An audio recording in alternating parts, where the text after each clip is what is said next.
Hey guys, welcome back to the channel. Is your eFootball 2027 stuck on download complete? Is the game reaching 100% but not moving forward? Don't worry. In this video, I'll show you how to fix the eFootball 2027 download complete error using a few simple methods. Make sure you follow all the steps carefully. So let's get started.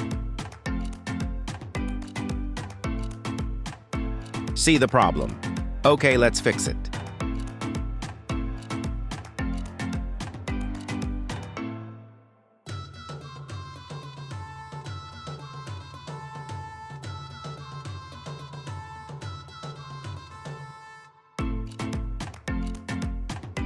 Find eFootball.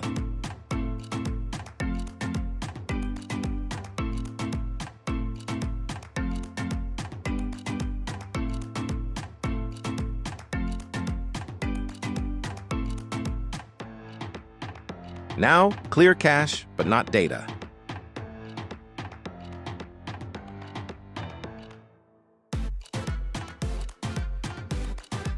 Enable all the permission.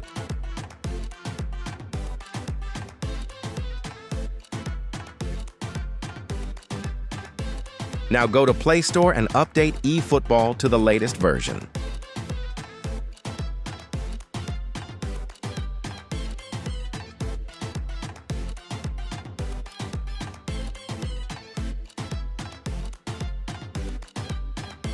At last, reboot your phone and try to open eFootball. Hopefully, your problem will solved successfully.